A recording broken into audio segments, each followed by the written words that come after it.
Right there. He's not. Yep. Here he comes. Here he comes. He's gonna jump again. He's gonna. Oh my God! It's a huge one. It's a huge fish. All right, get ready. Come on. There we go. Nice. That's a big fish.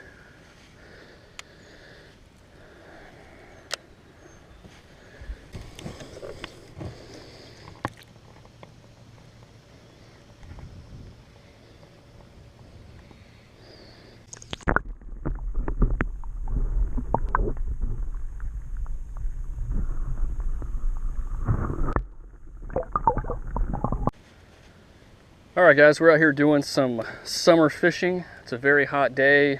It's supposed to get, what is it supposed to be, 93 or 94? It's supposed to get really hot today, so we've got out here in the morning. As you can tell, it's still sunny. It's just going to be sunny all day. We didn't get too much low light activity. But what we've done here is we've found this point that we're fishing on now. As you can see, there's a little bit of current coming through here.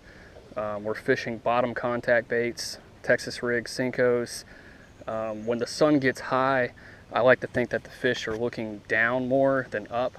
That's why I wouldn't be throwing like a topwater or something like that. Now, if I found an area with a bunch of shade or something like that, then maybe I'd break that out. But out here with the sun coming directly down, I prefer to take a bottom contact bait of some kind and sort of work it along the bottom.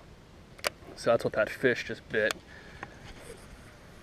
We're going to see if we can get some more, see if this is a pattern. Sometimes the summer crankbait bite can heat up, like the deeper running crankbaits. Fish will stack up off of a ledge or something like that. This point here has a drop off mostly on the right side, so I've been casting kind of there. It's also got some rocks.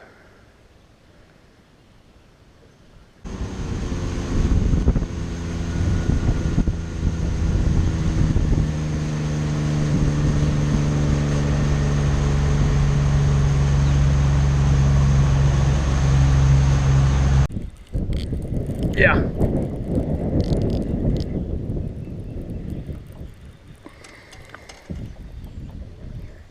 I got him. Got him.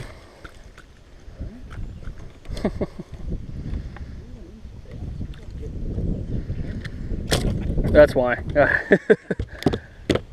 See, he just jumps out. Jump out, jump out. Sit still. That carpet's probably hot. He doesn't need to be sitting on it.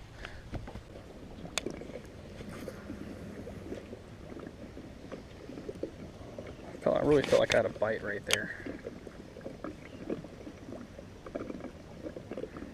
I'm trying to see if I can get it to go underneath the corner here.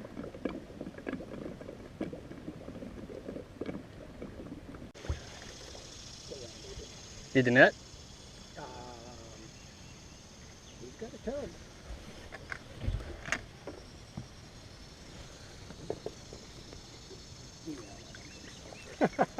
Going for the boat flip. Just give me some practice.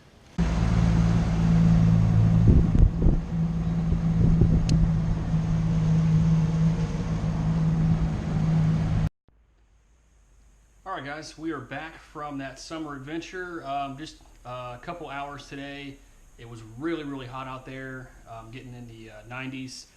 Wanted to touch on a few things about the technique we were using at some of the places that we were going to.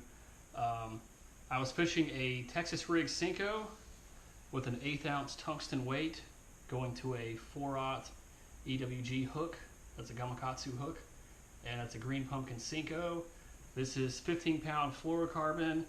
It's on a 7-foot heavy rod, a Shimano 201 HG Conquest. You can fish this bait on a ton of different styles. This is actually a little heavier of a rod. My dad was actually fishing a 7-foot medium heavy spinning rod. So you can fish it just on just about anything you want to, as long as it's not too heavy or, you know, like super light. Any sort of medium type setup, medium heavy setup will work for the Senko. You also do not need an EWG hook. The regular worm hooks work fine. I just I load up on these because I also use them for creature baits and they work for both for me, so it's just easier to buy one type of hook. That's why I do it, but you can catch them on the regular worm style hooks as well. What we were doing in the video, we were looking for points. We were looking for areas that had a little bit of current going through it. We also looked at areas that had shade, because sometimes in the summer they will, gravitate towards those shady areas. We were also looking for areas that had access to deeper water. One thing I mentioned in the video, when it's really sunny like that, I tend to fish the bottom contact baits because I feel like the fish are looking down more than they are looking up. You just need to figure out, sometimes I'll use a deeper running crankbait. So with that bait bouncing off the bottom, you need to figure out if slower moving or faster moving is what they're looking for that day. That's sort of what I do. And I also mentioned that using a confidence bait is important when the conditions are tough. So in that situation for you, if you're a jig fisherman and jig is your #1 contact bait, fish the jig. There are some techniques that may work better than others at certain times, but when the fishing is tough, I always go for something I have a lot of confidence in. So I would recommend that. Use whatever bait you have the most confidence in. If it's a bottom contact situation, use your most confident bottom contact bait. Same thing with the crankbaits. Don't worry about whether this is supposed to be a colder water crankbait or whatever.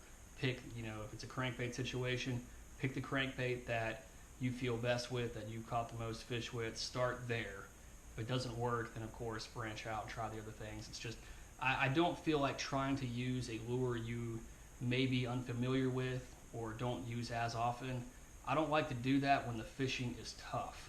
I like to go to the stuff that I know how to do. So that's sort of my take on it. Anyway, I'm gonna wrap the video up here. Hope you enjoyed that. I know it was a shorter video.